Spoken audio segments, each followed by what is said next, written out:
Hello aspirants, welcome to daily news analysis of The Hindu and Indian Express. I hope आपने कल का news analysis जरूर देखा हो because that was really important. Okay, don't miss out on that one. So let's start today's. Today date is 8th February. Okay, so first news is with respect to opposition is creating north-south divide said by Prime Minister Rajya Sabha. वो कुछ भी बोलते हैं खैर वो इसी तरह की बातें करते हैं rather than genuinely addressing the concerns of the southern states. Now see, कल हमने क्या देखा था कि सदर्न स्टेट्स का कहना है कि फिजिकल फिजिकल डोमेन में हमारे साथ गलत हो रहा है। उन्होंने काफी सारे पॉइंट्स रेज किए थे, जैसे अगर रेवेन्यू में हम ग्रोथ देखें तो सेंटर के रेवेन्यू में ऑलमोस्ट ग्रोथ बहुत ज्यादा हुई है, from 14 lakh crore to almost 33 lakh crore, जबकि स्टेट्स में ये देखा गया just double, from 5 to 10 lakh crore, right. That is इनमें सिर्फ डबल हुआ है, इनका 2.5 टाइम के अराउंड हुआ है। और that is one thing why, क्योंकि जीएसटी ने आके सभी टैक्सेस मर्ज कर दिए, बट स्टेट्स का जो सबसे बड़ा रेवेन्यू सोर्स हुआ करता था सेल्स टैक्स, वो चला गया जीएसटी में। Okay, and GST is was a destination based tax, destination based.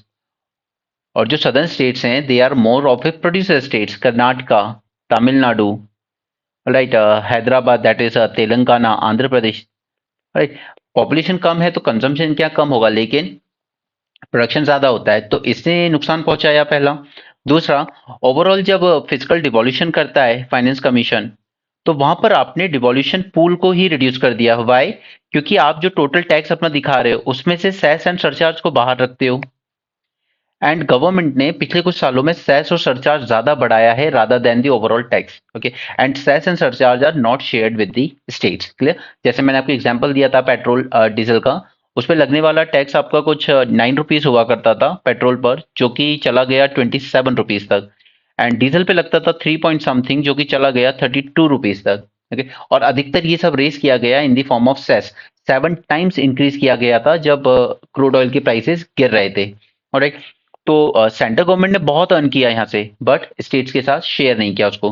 Next is की ग्रांट्स इन एड जो दिए जाते हैं स्टेट्स को, वो भी ओवरऑल पिछले कुछ सालों में रिड्यूस हुए हैं। सिमिलरली आपने एक्सपेंडिचर का सेंट्रलाइजेशन किया है इन the form of central sector scheme and centrally sponsored scheme. Clear? तो ये सब कंसर्न्स रेज किए थे कर्नाटका, केरल ने। और केरल पे तो वो जो सीलिंग वाला इशू आया है, उसमें मैंने आपको अच्छे से समझाया था कि वो serious violation, even constitutional provisions का भी वायलेशन है वो। नेट बोरोइंग सीलिंग कल हमने देखी थी ना, नेट बोरोइंग सीलिंग केरल के कंटेक्स्ट में। तो यहाँ पर कर्नाटका हो या केरल हो, इनकी कंसर्न्स जेन्युइन है, उसको आंसर करना चाहिए, रादर सेइंग कि नॉर्थ साउथ डिवाइड कर रही है कांग्रेस, कि ये सब बातें ठीक नहीं है। ठीक है, ये प्रोटेस्ट बाय कर्नाटका गवर्नमेंट के रिस्पेक्ट में ही कह रहे थे on motion of thanks. Motion of thanks आपको पता होगा, प्रेसिडेंट हमेशा फर्स्ट सेशन को एड्रेस करते हैं ईयर के। आगे चलते हैं हम लोग। है ये यहाँ पर कर्नाटका के सीएम भी आए हुए हैं, स्टेज कर रहे हैं प्रोटेस्ट। ठीक है, यहाँ पर ये जो केरल के चीफ मिनिस्टर हैं वो भी प्रोटेस्ट कर रहे हैं, तमिलनाडु ने भी उसको सपोर्ट एक्सटेंड किया है। तो उनकी कंसर्न्स को पॉइंट टू पॉइंट आंसर करने की बजाय इस तरह की बातें कहना इज नॉट गुड, वो ठीक नहीं है। चलिए आगे चलते हैं। नेक्स्ट आपका क्वेश्चन है इंडिया म्यांमार बॉर्डर के रिस्पेक्ट में। तो ये हम जान चुके हैं ऑलरेडी, 1600 समथिंग की बॉर्डर है, और Nagaland and Mizoram they are not in favour of border fencing, जबकि अदर जो स्टेट्स हैं जैसे Arunachal and most importantly Manipur, Arunachal, Manipur, they are in favour of fencing. और ये लोग फेंसिंग के फेवर में क्यों नहीं है? क्योंकि उनके ट्राइबल एथनिक टाइज हैं, रिलेशंस हैं उनके साथ। ओके, सो उसमें और कुछ नहीं जानना है, हम लोग वो पूरा मैटर डिस्कस कर चुके हैं। अगर आप रेगुलरली फॉलो कर रहे हो तो हमने पिछले एक आध हफ्ते में इसको काफी डिस्कस किया हुआ है, तो सेम चीजें बार बार डिस्कस करने में आपका भी टाइम वेस्ट होता है एंड मेरा भी। So let's keep it to, अगर आप डेली फॉलो कर रहे हो तो आपको अच्छा लग रहा होगा। ठीक है, यहाँ पर त्रिपुरा में एक लैंग्वेज बोली जाती है, दैट इज कोक बोरोक। अब इसको, इसकी लैंग्वेज अपनी जगह है, ठीक है, उसमें यूज होती है स्क्रिप्ट। जैसे अधिकतर इंडिया की जो लैंग्वेजेस हैं उसमें सबसे ज्यादा क्या यूज होती है? Brahmi script, right, since ancient times. तो यहाँ पर इसमें दो स्क्रिप्ट यूज हो सकती हैं, एक है बंगाली स्क्रिप्ट जो कि मेजरली अभी यूज हो रही है त्रिपुरा में, और दूसरी है रोमन स्क्रिप्ट। तो जो ट्राइबल लीडर्स हैं वो कह रहे हैं कि हमें अपनी यूनिक आइडेंटिटी को मेंटेन करने के लिए हम चाहते हैं कि हमें परमिशन दी जाए रोमन स्क्रिप्ट यूज करने की। राइट, तो फाइनली अलाउ कर दिया गया है। Tripura board of secondary education has given in and allowed to write exam papers in Roman alphabet of Kokborok language. Okay, इन्होंने एक्सेप्ट किया है both Roman as well as Bangla script for writing the Kokborok. Kokborok is spoken by majority of tribes in Tripura.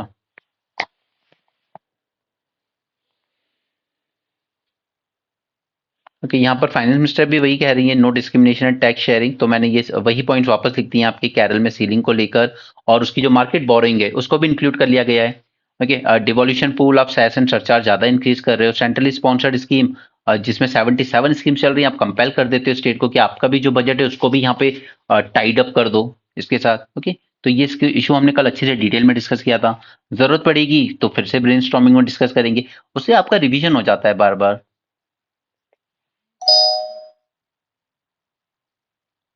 Okay, ये जो आप pillar देख रहे हैं ना, यहाँ पे ये लैंप टाइप का पिलर है 20 फीट टॉल, ये मिला है रिवर कृष्णा के पास तेलंगाना में। Newly discovered 390-year-old Deep Stambham and river Krishna in Nalgonda, that is Telangana. Okay, ये दिखाता है ट्रेड टाइप्स, क्योंकि ये इन पे यहाँ पे दिए वगैरह जलाए जाते होंगे रात में ताकि रिवर क्रॉस करने के लिए, मतलब ट्रेड का कुछ हिंट देता है ये। 20 फीट टॉल पिलर है with hollows for lamps and multilingual inscription. Child pornography, see इसके रिस्पेक्ट में आपके साथ दो तीन चीजें डिस्कस करूंगा। एक करूंगा सेक्शन 67 जो कि इंफॉर्मेशन टेक्नोलॉजी एक्ट का है। ओके, उसी तरीके से पॉक्सो एक्ट, पॉक्सो एक्ट का हम लोग देखेंगे सेक्शन 14 एंड सेक्शन 15। अब मैं चाहूंगा कि आप ये section number as it is याद भी रखें, इससे आपके आंसर की जो क्वालिटी निकल के आएगी वो किसी को भी इम्प्रेस कर देगी। ठीक है, तो चलिए इसके लिए बात करते हैं। पहले तो मद्रास हाई कोर्ट ने अभी एक जजमेंट दिया, उसने कहा कि यार सिर्फ डाउनलोड करना child pornography is not an offence under section 67 of information technology act. ठीक है, पहली बात ये है। और उसने ये भी कहा कि हाई कोर्ट ने भी ऐसा ही एक केस पहले डील किया था कि वॉचिंग चाइल्ड पोर्नोग्राफी पर से was not an offence. Okay, अगर वो प्राइवेट में देखी जा रही है। ओके, तो ये दो केस हैं, एक मद्रास हाई कोर्ट जो अभी डील कर रहा है, एक जो पहले केरल हाई कोर्ट ने डील किया था। अभी इसमें शॉर्ट कमिंग्स दिखेंगे आपको। High Court also referred to a case decided by Kerala High Court where it said that watching pornography in private space was not an offence under section 292 of IPC। अब देखिए Kerala government ने Kerala high court ने यहाँ पर जो कहा ना, वो सिर्फ इन जनरल पोर्नोग्राफी को लेकर का है। उसने ये नहीं कहा कि चाइल्ड पोर्नोग्राफी वॉच करना ऑफेंस है या नहीं। ठीक है, तो पहली गलती तो मैड्रास हाई कोर्ट से यहीं पे हो गई। उसने केरल हाई कोर्ट की जजमेंट को रेफर भी किया, बट ये डिफरेंशिएट करना भूल गया कि केरल हाई कोर्ट में जो केस गया था वो in general watching the pornography को लेकर था, ना कि चाइल्ड पोर्नोग्राफी को लेकर था वो जजमेंट। ओके, तो पहली गलती ये हुई। Second is section 14 of POCSO act and section 67 of IT act. अभी हम इस पे आते हैं। देखिए, सेक्शन 67 जो है 67 B of information technology act, वो क्या कह रहा है? हूएवर क्रिएट्स टेक्स्ट और डिजिटल इमेजेस या कलेक्ट और सीक यानी ढूंढ रहा हूं, browse, download, focus on this word download, advertise, promote or exchange or distribute material in any electronic form depicting children in obscene or indecent or sexually explicit manner shall be punished, okay, for 5 year or 10 lakh rupees। अब यहाँ पे word download clearly specify है कि अगर आप इस तरह की चाइल्ड पॉर्न डाउनलोड भी करते हो या आप ब्राउज भी करते हो तो भी आपको सजा होगी इसमें। ठीक है, तो 67 बी यानी कि मैड्रास हाईकोर्ट का दूसरा ऑब्जर्वेशन भी यहाँ पर गलत साबित होता है। उसने कहा कि उसने यहाँ पे क्या कहा कि सिर्फ डाउनलोड करना is not an offence under section 67 B, but 67 B clearly specify कर रहा है वर्ड डाउनलोड को। Okay, now these facts are sufficient to attract the application of 67b of information technology act। okay, this constitute an offense, the accused must have published। High court ने ये कहा कि देखिए, अगर अक्यूज ने publish किया होता, ट्रांसमिट किया होता या क्रिएट किया होता ऐसा मटेरियल तो हम उसको मानते, बट नहीं। ये यहाँ पर जो आईपीएस जो लिख रहे हैं इसको, ये former Indian police service officer हैं। आरके विज, ये यही कह रहे हैं कि जब वर्ड डाउनलोड क्लियरली सेक्शन में मेंशन है तो फिर और क्या प्रूफ चाहिए आपको। ठीक है, ये शेयर करना, ट्रांसमिट करना, वो सब नहीं, उसके बिना भी ये पनिशेबल ऑफेंस ही था, क्योंकि सेक्शन 67 बी में आपको 5 सब क्लॉज मिलते हैं फ्रॉम ए टू ई। उसमें से जो सब क्लॉज बी है वो क्लियरली डील करता है, it acts including including downloading of child pornography material. Okay, so वो यही गलती बता रहे हैं मद्रास हाईकोर्ट की यहाँ पर। फिर आ जाते हैं section 14 and 15 of POCSO act. तो police had wrongly applied section 14 of the POCSO act as there is no evidence pertaining to the use of any child और children from pornographic purposes by the accused himself. अब देखिए, section 66 B लगेगा, वो उन्होंने यहाँ पे बता दिया, ठीक है, ही राइटली प्रूव्ड कि वर्ड डाउनलोड यहाँ मेंशन है। लेकिन जो सेक्शन 14 ऑफ पॉक्सो एक्ट है, इंफॉर्मेशन टेक्नोलॉजी एक्ट की बात नहीं हो रही है, पॉक्सो एक्ट की बात हो रही है, तो यहाँ पर ऐसा कोई एविडेंस नहीं मिला है कि उसने किसी बच्चे का यूज किया है पॉर्न क्रिएट करने में। ओके, तो सेक्शन 14 अप्लाई नहीं होता, ये पुलिस से गलत हुआ। Next section 15, it says that POXO Act punish the storage or the possession of child pornographic material only if it is done with intent to share or transmit or display or distribute or commercial purpose। Okay, तो ये भी apply नहीं होता है इस case में, क्योंकि उसने ये जो पॉन अपने पास रखी थी, उसके पीछे उसका इंटेंट ये नहीं था कि मुझे आगे किसी को फॉरवर्ड करना है या डिस्ट्रीब्यूट करना है कमर्शियल या बेचना है किसी को, ठीक है, सीडी बना के, ये इंटेंट भी नहीं था उस आदमी का। तो वो कह रहे हैं कि ये दो सेक्शन लागू नहीं होते हैं, लेकिन section 67 B of information technology act लागू होता है। ठीक है, तो आई होप आप ये तीनों सेक्शन याद रखेंगे अपने आंसर के लिए, कि आपके आंसर को बहुत अच्छा बनाएगा। 67, section 14, section 15 of POCSO act. Alright, now section 67 ये अमेंड भी किया गया था अक्टूबर 2009 में। इवन सीकिंग और downloading child pornography made a specific offence. तो ये 2009 के अमेंडमेंट के बाद से डाउनलोडिंग करना भी ऑफेंस हो गया है। तो मे बी जैसा आप अवेयर नहीं है शायद उस अमेंडमेंट के, उनसे गलती हुई, बट यहाँ पर मैड्रास हाई कोर्ट से। फॉसिल फ्यूल एक्सट्रैक्शन की बात है तो यहाँ पे बस वो इक्विटी की ही बात कर रहे हैं कि अब जैसे इंडिया है तो हमारा 70% इलेक्ट्रिसिटी जनरेशन कोल से होता है। ठीक है, तो इलेक्ट्रिसिटी के बिना तो कोई कंट्री तरक्की नहीं कर सकती ना, राइट। तो हमें वो कॉमन बट डिफरेंशिएटेड रिस्पॉन्सिबिलिटी वाले प्रिंसिपल पे एडमेंट रहना चाहिए, जो कि डाइल्यूट किया जा रहा है धीरे धीरे। The growing momentum that is in favor of phasing out of fossil fuel subsidies and banning of the extraction of fossil fuel itself. First time COP26 पे जो ग्लासगो में हुई थी, वहां पर इस तरह की बात की गई कि हमें फेज डाउन करना चाहिए unabated coal power and phasing out of inefficient fossil fuel subsidies. इसके बाद अभी COP28 हुआ 2023 में दुबई में। It also adopted a decision relating to transitioning away from fossil fuel and energy system. लेकिन चलिए ट्रांजिशन करते हैं, फेज डाउन करते हैं, सब कुछ करते हैं, but how to align this with this principle of common but differentiated responsibilities and respective capabilities and plus NDC. ठीक है, तो इसके साथ अलाइन कैसे करें। अब चाहे यूएनएफसीसी हो, क्योटो प्रोटोकॉल हो या पेरिस एग्रीमेंट हो, सभी का गोल सेम था, रिडक्शन करना है ग्रीन हाउस गैस एमिशन का।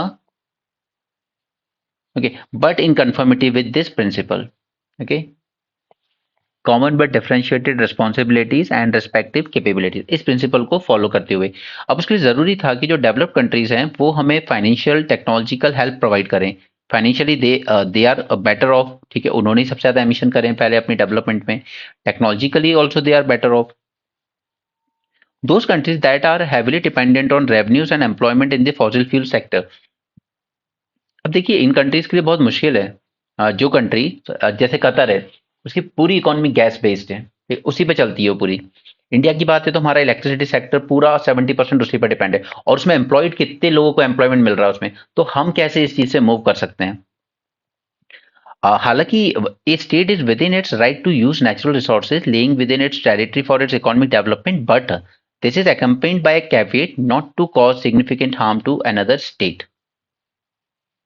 इंडिया की सिचुएशन की बात करें तो fossil fuel continues to dominate India power sector. Okay, almost 70% direct indirect job देता है कई लोगों को, और ऑलरेडी इंडिया काफी सीरियस अनएम्प्लॉयमेंट कंसर्न फेस कर रहा है। So we can not afford to transit towards the cleaner fuel without adequate transition support, that is funding and technology and creation of suitable economic opportunities and livelihood for those affected। ये सब मत पढ़िए, physical consultation वगैरह बस आपने budget के time पे जो जान लिया ना, बस ये सब चीजें एक या दो फॉर्डर पॉइंट की तरह काम करती हैं। अगर आप ऐसे एक्सपर्ट्स के ओपिनियन पढ़ने लगोगे तो अभी उस लेवल पे नहीं हो यार, वो जब आप जॉब वॉब में जाओ उसके बाद आप अपने अपने पेपर सबमिट करते रहो कि ये करना चाहिए वो करना चाहिए। बाकी ये एक प्रिपरेशन के दौरान आपको ऐसे एक्सपर्ट होने की जरूरत नहीं है। वो डिटेल एनालिसिस करते रहेंगे। ये तो चीफ इकोनॉमिक एडवाइजर भी रहे इंडिया के, फॉर्मर गवर्नर भी रहे आरबीआई के, तो इन चीजों में टाइम वेस्ट मत किया करो। एफसीआरए लाइसेंस, एफसीआरए हम ऑलरेडी देख चुके हैं, ब्रेनस्टॉर्मिंग में भी देख चुके हैं हम, और मेंस में भी देख चुके हैं। इसके किए गए 2010 के अमेंडमेंट भी देखे हैं हमने, 2020 के अमेंडमेंट भी देखे हैं। तो ये सेम चीजें बार बार पढ़ने से कुछ नहीं करना है हमें, हमने अपने सफिशिएंट चीजें कर रखी हैं उसमें। ओके, जिन बच्चों ने लेक्चर देखा होगा उनको होगा पूरा क्लियर वो टर्म। ये वही यूनिफॉर्म सिविल कोड को लेकर है। अगेन इस पर भी मेंस 450 प्लस में वीडियो पड़ा हुआ है यूट्यूब पे, देख लेना वहां से। ओके, और कल उत्तराखंड को लेकर जो चीजें आई है उस पर भी हमने बात कर ली थी। उसमें एक चीज है जो ऑलरेडी कोर्ट में चैलेंज की जा चुकी है, वो है लिव इन रिलेशनशिप वाला। क्योंकि देखिए live in relationship is, you can say कि काइंड ऑफ प्राइवेसी। एकदम ओके, आप हो सकता है कि लाइफ में लोग इस तरह से सीक्रेट सीक्रेट भी रिलेशनशिप रखना चाहें रिलेशनशिप के, ठीक है, ओपनली नहीं डिक्लेयर करते हैं। तो उसमें अगर गवर्नमेंट ये कंपल्शन लगा रही है कि रजिस्टर कीजिए अपनी लिव इन रिलेशनशिप को 1 महीने के अंदर, अदरवाइज आपको सजा होगी। तो it's like government entering the bedroom. Okay, तो इसके अगेंस्ट कोर्ट में चैलेंज भी किया गया है। यहाँ पर एक चीज इन्होंने अच्छी कही है कि eliminate only those practices that do not meet the benchmarks set by constitution of India, जैसे ट्रिपल तलाक था, ठीक। तो मतलब आप ये कह सकते हो कि आप यूनिफॉर्म सिविल कोड के कोर्ट पे जाने की बजाय पीस मील अप्रोच फॉलो कीजिए। ओके, जो चीजें अलग अलग वेरिएशन पे हैं और जो इजी है करना उसको अप्रूव कर लीजिए। जैसे डिवोर्स केस था, मैंने बताया था क्रिश्चियन कम्युनिटी में 2 साल रहना पड़ेगा अलग, हिंदू कम्युनिटी में 1 साल रहना पड़ेगा, तो इसको यूनिफॉर्म बना लीजिए इस पार्ट को, राइट। मैरिज का रजिस्ट्रेशन मैंडेटरी कर दीजिए सभी के लिए। सभी के लिए मैंडेटरी कीजिए कि अगर आपका एक स्पाउस अलाइव है तो विदाउट डिवोर्स आप सेकंड मैरिज नहीं कर सकते। तो इस तरह की पीस मील अप्रोच कीजिए ताकि यूनिफॉर्मिटी पहले क्रिएट कर ली जाए rather than going for wholesome changes. ये देखिए यहाँ पे Uttarakhand court challenges right to intimate association.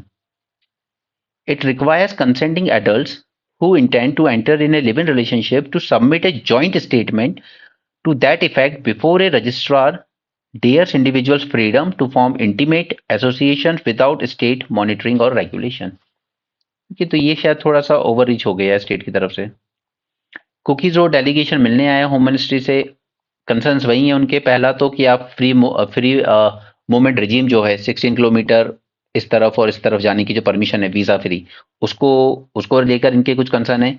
तीसरा कांगला फोर्ट इंसिडेंट को लेकर एक कंसर्न है। आप याद कीजिए कांगला फोर्ट हमने डिस्कस किया था। अरम्बई तेंगोल ये एक रेडिकल मिताई ग्रुप है। यहाँ पे सारे एमएलए आए इरिस्पेक्टिव ऑफ कौन किस पार्टी से, और इवन कांग्रेस के कुछ एमएलए थे जो अगेंस्ट में थे। ये जो लड़ाई हो रही है कुकी मिताई की उसके अगेंस्ट बोलते थे, उनके साथ वायलेंस भी हुआ। उसके बाद सीएम ने भी एग्री किया इनके पॉइंट्स पर, तो ये उसको लेकर कंसर्न था। तीसरा पावर आउटेजेस, जानबूझकर हिल एरियाज में जो कुकीज के घर वगैरह है वहां पर पावर कट किया जा रहा है। ओके, तो ये 3 कंसर्न्स हैं जिसको लेकर ये लोग होम मिनिस्टर से मिले थे।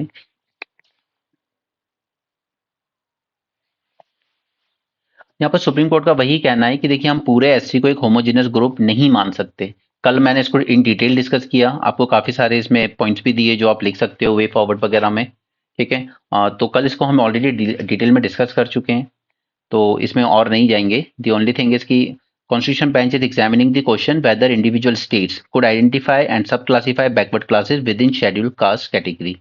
ओके, अभी शेड्यूल कास्ट कैटेगरी की पूरी लिस्ट तैयार होती है बाय प्रेसिडेंट अंडर आर्टिकल 341, ठीक है। तो स्टेट गवर्नमेंट्स के पास ये अधिकार होगा या नहीं सब क्लासिफाई करने का, वो देखना होगा। Chief justice agreed they are heterogeneous group, okay, in terms of their pre-existing occupation, social status, social indicators of backwardness and development. तो हाँ हिट्रोजिनस ग्रुप है नो डाउट, बट इसके अलावा भी काफी सारे जो पॉइंट्स थे हमने कल के सेशन में डिस्कस कर लिए हैं, तो उनको दोबारा रिपीट यहाँ करने की जरूरत नहीं है हमें, ठीक है।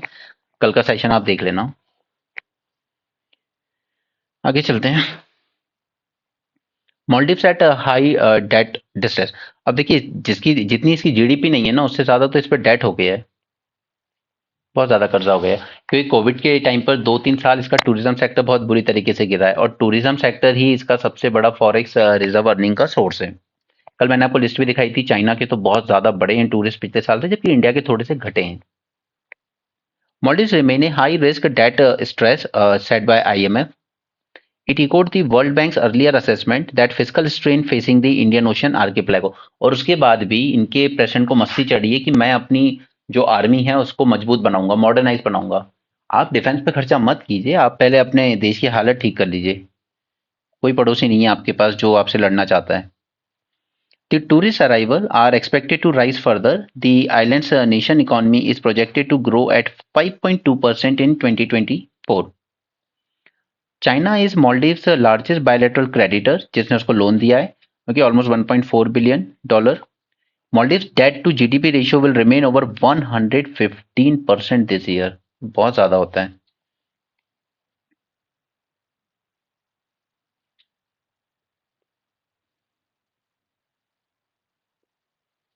आज साइंस पेज में ऐसा कुछ यूनिक नहीं है जो हमें जानना हो। यहाँ पर Biden set tighter standards for soot control. Soot is like particulate matter pollution, तो उसने उसके यहाँ पर क्या मेजर लिए हैं वो हमारा काम नहीं है जानना। ओके, यहाँ पर ये कह रहे हैं कि आर्टिफिशियल इंटेलिजेंस जो है हमारा डीप लर्निंग ये वगैरह वगैरह, it can help us in discovering a new class of antibiotics using A form of deep learning that can be gaining more attention, but nothing worth your exam. Let's move on.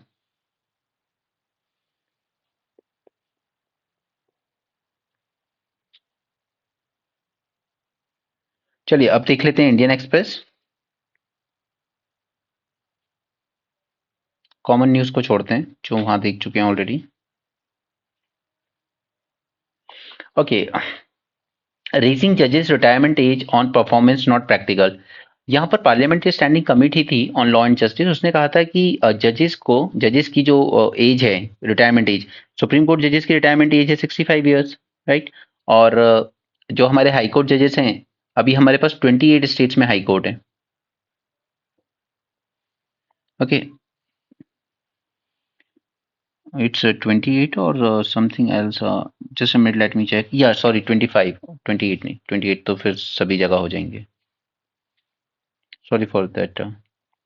25 high states में हमारे पास high court है। यहाँ पर जजेस की as होती है 62 years retirement. Parliamentary standing committee ने रिकमेंडेशन दिया था कि कुछ जजेस की रिटायरमेंट एज इंक्रीज करने की कंसिडर किया जाना चाहिए, obviously by the collegium itself.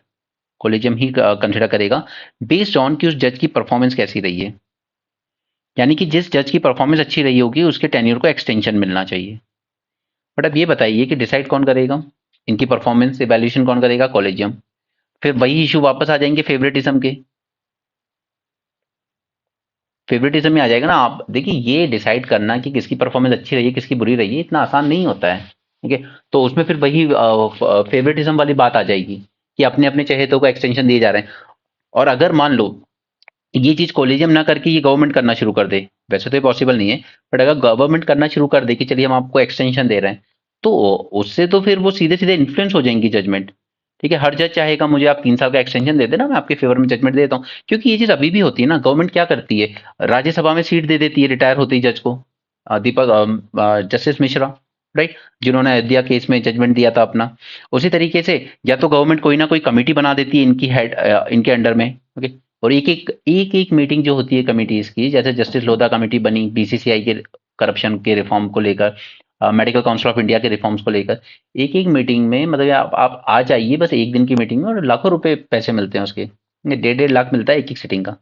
Okay, तो ऑलरेडी ये जो पोस्ट रिटायरमेंट जॉब्स है ना, पोस्ट रिटायरमेंट जॉब्स ही कहेंगे इनफैक्ट, ठीक है। तो ये ऑलरेडी गवर्नमेंट की तरफ से एक इन्फ्लुएंस कर रही हैं जुडिशरी को, ठीक है। वो गवर्नमेंट के फेवर में जजमेंट्स दे रहे हैं। अब उसके बाद अगर आप ऐसा कुछ कर दें और उसमें भी गवर्नमेंट का कुछ, अगर मान लो पूरी तरीके से नहीं लेकिन कॉलेजियम और गवर्नमेंट मिलकर डिसाइड कर रहे हैं कि किस जज को एक्सटेंशन देना है, तो फिर तो ऑब्वियस सी बात है कि इन्फ्लुएंस बढ़ जाएगा, ठीक है। बायस जजमेंट आना शुरू हो जाएंगे।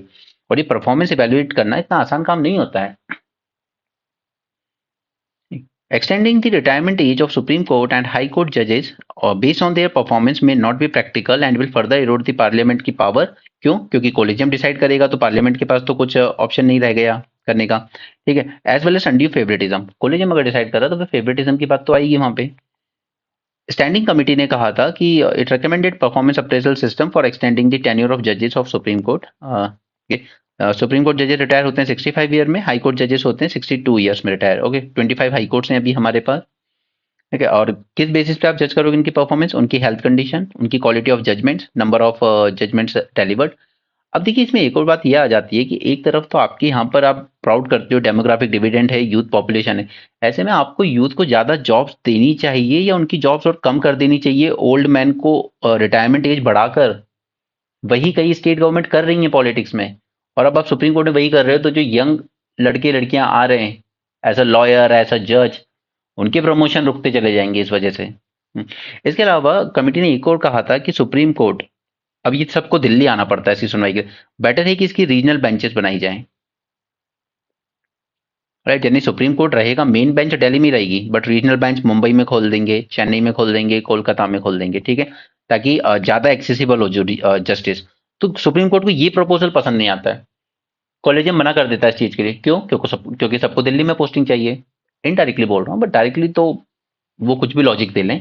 बट मेन चीज यही है कि रीजनल बेंचेस गवर्नमेंट चाहती है कि ओपन हो, क्योंकि 5.5 करोड़ केसेस पेंडिंग है हमारे जुडिशरी में, ठीक है। इवन अकेले सुप्रीम कोर्ट में भी 30-40 हजार केसेस पेंडिंग है। तो खोल लीजिए ना रीजनल बेंचेस, क्या प्रॉब्लम है? बट सुप्रीम कोर्ट ही नहीं चाहता।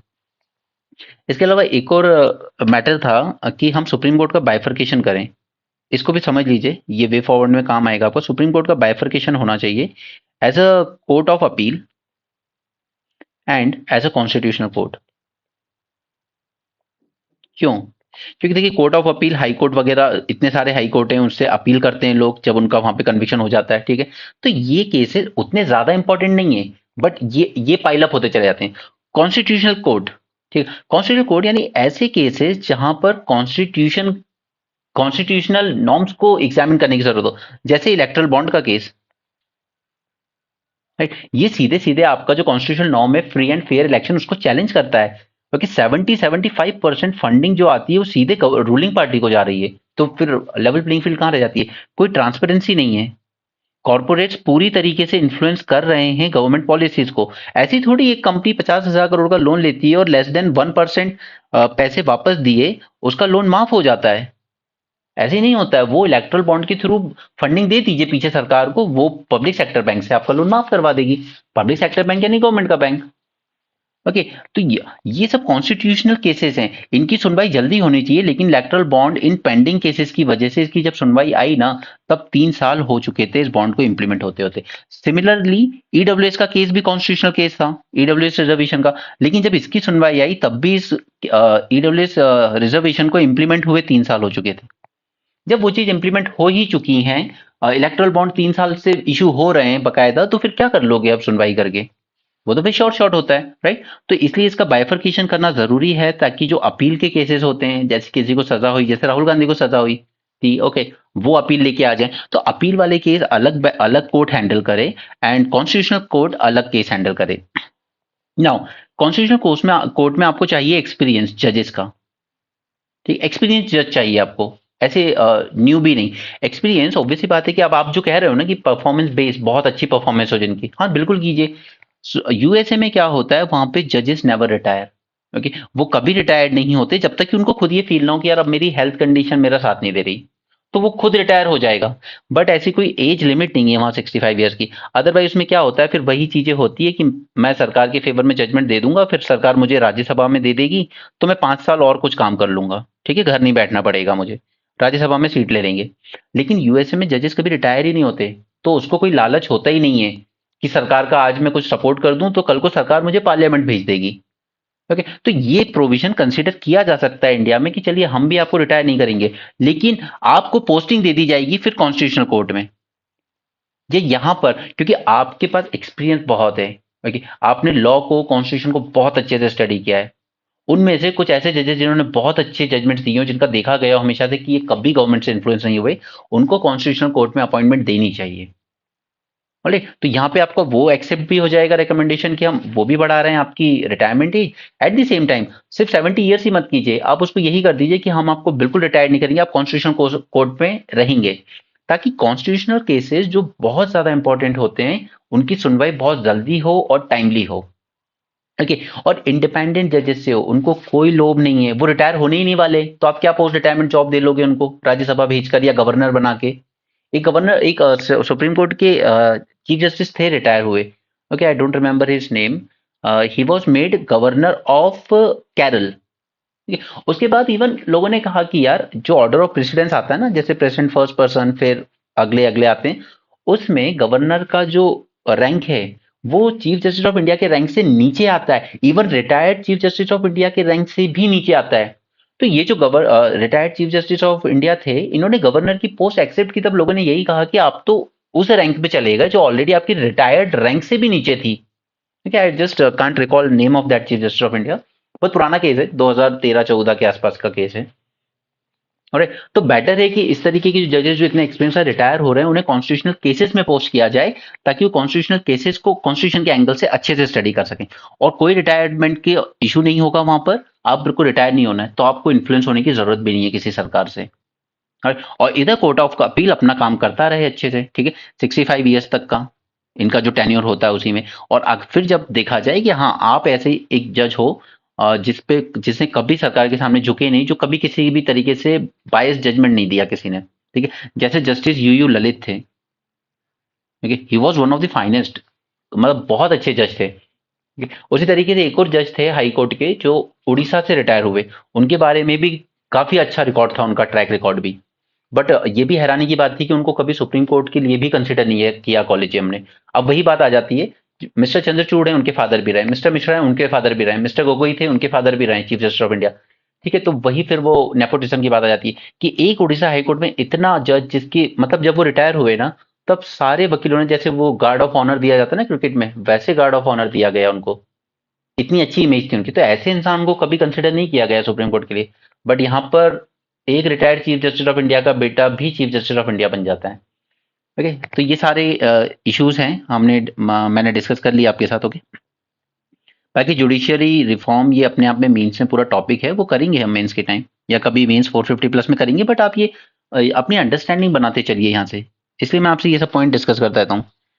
Kota policy should be organic and evolving obviously. जैसे किसी की 2-3 जनरेशन बेनिफिट ले रही हैं तो फिर ऑब्वियसली बात है कि इनको धीरे धीरे बाहर की तरफ करना चाहिए।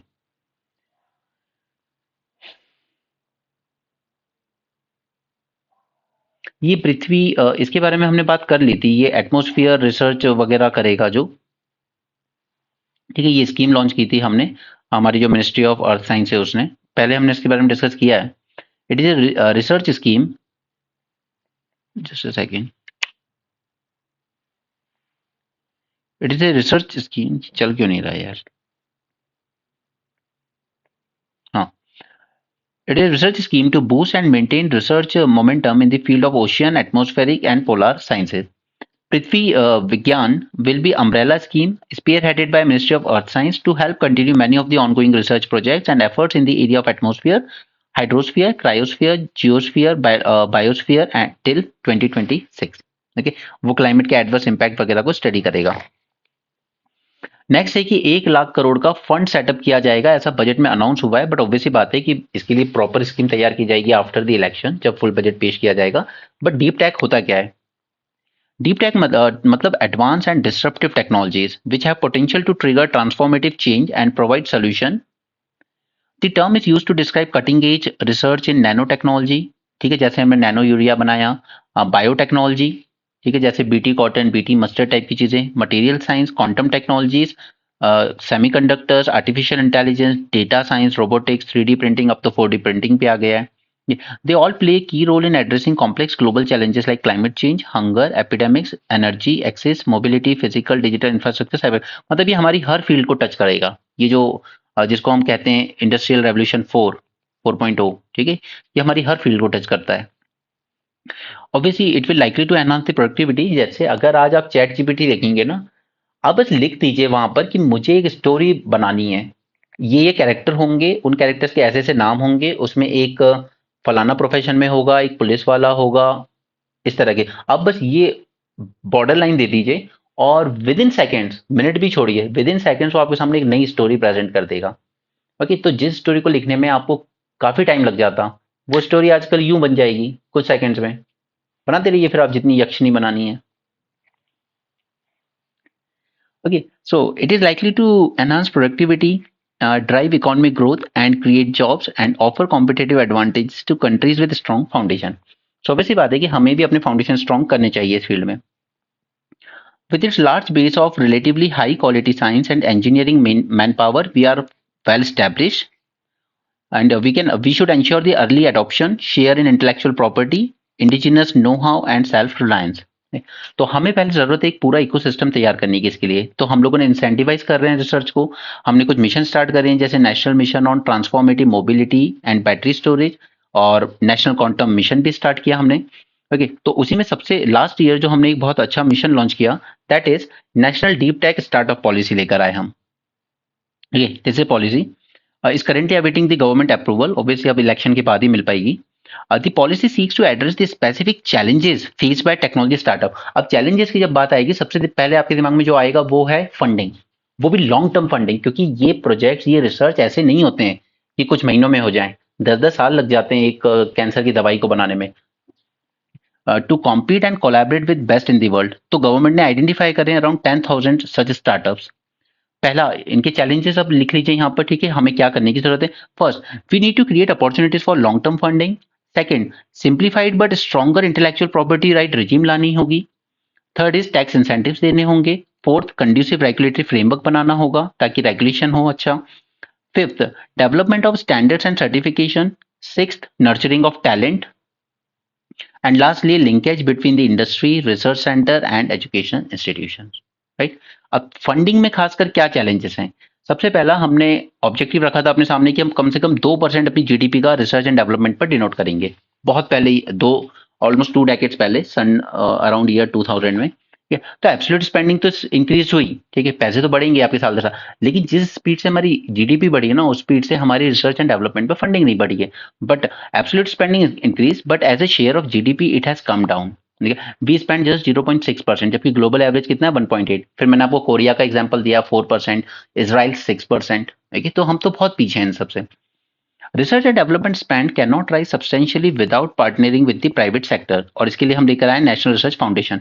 नेशनल रिसर्च फाउंडेशन पर मैंने आपको सेपरेट लेक्चर दिया था मेंस 450 प्लस में, वो मेरा शायद सबसे फर्स्ट लेक्चर था इन दिस सीरीज। ठीक है, 70% ऑफ ₹50,000 एलोकेशन जो हमने किया है एनआरएफ में, ₹50,000 करोड़ का, उसका 70% हम उम्मीद करते हैं कि आएगा प्राइवेट सेक्टर से। अब सेटअप कर रहे हैं 1 लाख करोड़ का corpus. So 1 lakh crore corpus to finance research and development. It becomes important. So startups जिनको सीड मनी मिल पाएगा उनके लिए अच्छा होगा। यहाँ पर delay and interruptions in dispersal often affect the projects. कई बार हम लोग एलिजिबल तो हो जाते हैं वहां से फंडिंग लेने के, बट डिस्पर्सल में डिले होता रहता है, paper work, this and that. Highest increase मिला है इस बार सीएसआईआर को, जो 37 लैब रन करता है। ओके, डिपार्टमेंट ऑफ स्पेस, इसको सिर्फ 4% का इंक्रीमेंट मिला है, जो कि हम हमेशा कहते हैं हमारे स्पेस में अचीवमेंट्स तो अच्छी हैं बट फंडिंग बहुत कम है। Similarly department of atomic energy, biotechnology, earth science, they all got their budget slashed.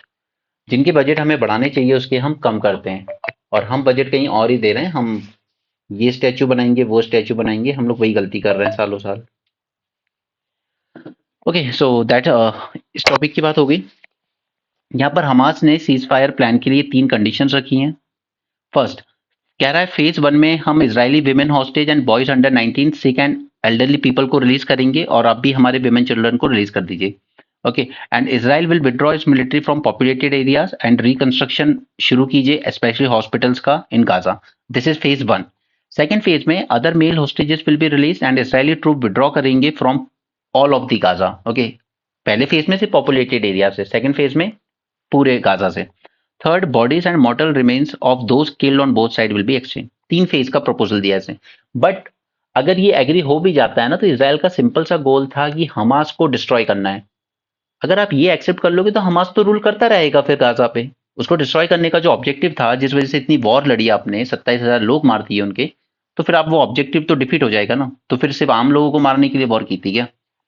Hamas also wanted guarantees from Qatar, Egypt and other friendly states that the ceasefire would not collapse. Okay, but again, main thing is कि इसका मतलब तो ये हो जाएगा कि Hamas will retain power in Gaza, जबकि Israel ने क्लियर कहा है कि total defeat of Hamas is their goal. Picking election commissioner, अब ये बिल जब आया था तब मैंने आपको इसके बारे में बता दी थी चीजें। अभी तक पहले क्या होता था कि chief election commissioner and 2 election commissioner. इन सबका अपॉइंटमेंट सीधे सीधे गवर्नमेंट के हाथ में था। फिर सुप्रीम कोर्ट में केस गया, सुप्रीम कोर्ट ने क्या कहा कि इनकी अपॉइंटमेंट के लिए एक कॉलेजियम बनाइए 3 लोगों का, एक प्राइम मिनिस्टर होंगे, दूसरा लीडर ऑफ अपोजिशन होंगे, third chief justice of India होंगे। लेकिन ये नॉमेनक्लेचर तब तक ही वर्क करेगा जब तक कि पार्लियामेंट इसके लिए कोई बिल नहीं ले आती। पार्लियामेंट इसके लिए बिल ले आया, बिल से बन गया, वो एक्ट पास हो गया, ठीक है। और उसने चेंज कर दिया एक्ट में, उसने कहा कि प्राइम मिनिस्टर भी रहेंगे, लीडर ऑफ अपोजिशन भी रहेगा, लेकिन चीफ जस्टिस ऑफ इंडिया नहीं रहेंगे, कोई कैबिनेट मिनिस्टर रहेंगे जिनको प्राइम मिनिस्टर नॉमिनेट करेंगे। ओके, तो अब प्रेजेंट सिचुएशन है ये वाली। तो अब लीडर ऑफ अपोजिशन तो रह जाएंगे आइसोलेट, जिसको प्राइम मिनिस्टर ने कह दिया, कैबिनेट मिनिस्टर ने उस पर एग्री कर दिया और वो आदमी का नाम ओके हो जाएगा as a chief election commissioner and election commissioner. Okay, तो अभी भी सिचुएशन बिल्कुल नहीं बदली। जो सिचुएशन शुरू में थी, सीधे गवर्नमेंट अपॉइंट कर रही थी कैबिनेट के थ्रू, वही सिचुएशन वापस आ गई है। Prime minister and cabinet minister, इनका वोटिंग हो जाएगा 2:1। अगर लीडर ऑफ अपोजिशन अपोज भी करेंगे तो भी कुछ नहीं। तो सिचुएशन ये है। और अब पहली अपॉइंटमेंट इस सिस्टम के द्वारा होने जा रही है, इसलिए ये इतना लंबा चौड़ा आर्टिकल लिखा गया है, बट क्रक्स इतना सही है कि पहले जैसा था अब भी वैसा ही है। सो आप ये पूरा आर्टिकल अगर पढ़ भी लेंगे तो भी उसका क्रक्स बस इतना ही निकल के आएगा। So don't waste your time. America में ट्रम्प का क्या चल रहा है इलेक्शन में, वी आर नॉट इंटरेस्टेड, हमारा काम नहीं है। ओके, सिमिलरली ये फालतू के आर्टिकल्स नहीं देखने। पाकिस्तान की हालत भी बांग्लादेश जैसी हो रही है इलेक्शन में, तो अगेन नॉट आर कंसर्न। वो तो सीधे पाकिस्तानी आर्मी ने जिसको डिसाइड कर लिया वही प्राइम मिनिस्टर बनना है। Uttarakhand UCC, state is in the room, वही लिव इन रिलेशनशिप को बात कर रहे हैं, बट एक स्टेट का यूनिफॉर्म सिविल कोड है। इंडिया का होता तो हम जरूर बात करते हैं उस बारे में, but again not that important. Bharat विकसित हुआ है या नहीं ये कैसे मेजर करोगे, तो ऐसे बोल बच्चन वाले आर्टिकल्स अवॉइड कीजिए, not for your UPSC preparation. Okay, यहाँ पर रशिया ने एक्यूजेशन लगाए हैं, यूएस ने रशिया पर, कि इन्होंने नॉर्थ कोरिया से ली हुई कुछ मिसाइल्स यूज की हैं। अब तक 9 बार ऐसा हुआ है। Russia has launch Korea's, north Korea बोलते हैं इसको, north Korea supplied ballistic missile against Ukraine on at least 9 occasion. तो ये दिखाता है, जो मैं आपको बार बार इंसिस्ट कर रहा हूँ, कि वो बनता जा रहा है फिर से 2 ब्लॉक वाला वर्ल्ड। यहाँ पे ऑस्ट्रेलिया ने बहुत अच्छा किया, right to disconnect.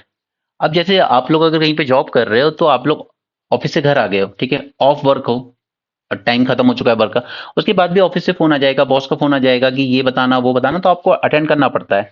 But Australia ये राइट देने चाह रहा है अपने लोगों को, workers in Australia can ignore after job calls from bosses. Okay, तो बिल्कुल अच्छी चीज है, कोई दिक्कत नहीं। अदरवाइज क्या है, इंसान ऑफ वर्क भी होता है तो भी उसके दिमाग में फिर वही चलता रहता है। Okay, so that is good. Right to disconnect Australia ने दिया है अपने यहाँ, या देने जा रहा है।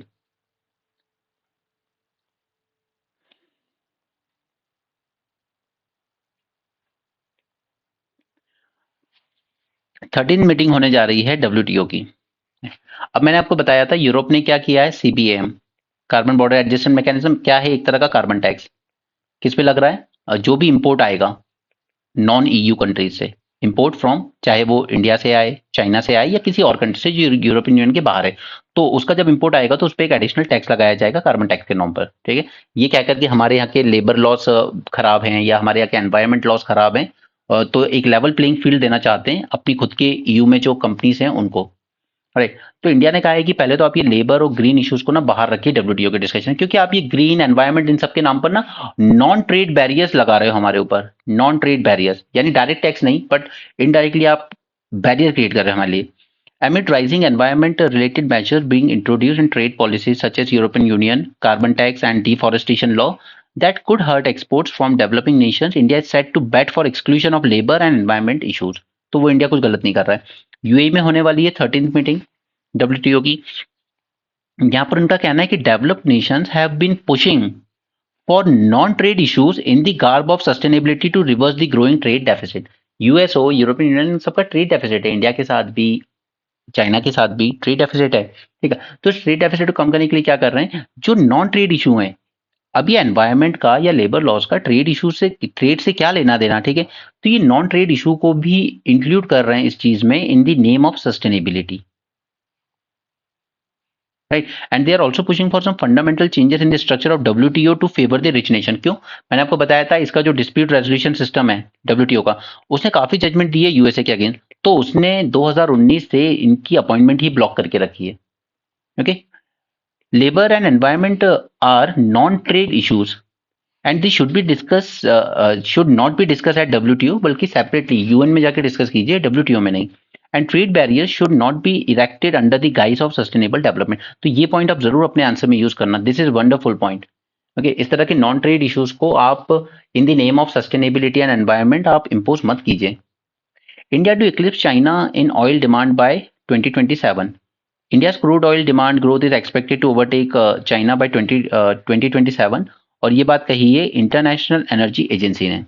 इंटरनेशनल एनर्जी एजेंसी के बारे में अगर बात करें तो इसका हेडक्वार्टर है पेरिस में। ठीक है, एक इंटर गवर्नमेंटल ऑर्गेनाइजेशन है, एस्टेब्लिश किया गया था 1974 में। और मैं हमेशा कहता हूँ आपसे कि कुछ भी चीज एस्टेब्लिश होती है ना, उसके पीछे कोई ना कोई रीजन होगा। तो यहाँ पर ऑयल क्राइसिस शुरू हो गए थे, ठीक है, उसी के रिएक्शन में, क्योंकि ऑयल क्राइसिस में सद्दाम हुसैन का बड़ा वो था। उसने कहा था कि हम पूरी वर्ल्ड की इकोनॉमी फ्यूल करते हैं, तो हम लोग तो कमांड कर सकते हैं वर्ल्ड को। ओके, तो उसने रातों रात 3 गुना बढ़ा दिए थे ऑयल के प्राइसेस। इंडिया में भी इन्फ्लेशन आया, सब जगह आया उस वजह से। इसके ओवरऑल 31 मेंबर्स हैं, एंड इसके अलावा 13 एसोसिएशन कंट्रीज हैं। ठीक है, यानी कि फुल मेंबर नहीं है, एसोसिएशन कंट्रीज हैं, और इन 13 में से ही एक है इंडिया।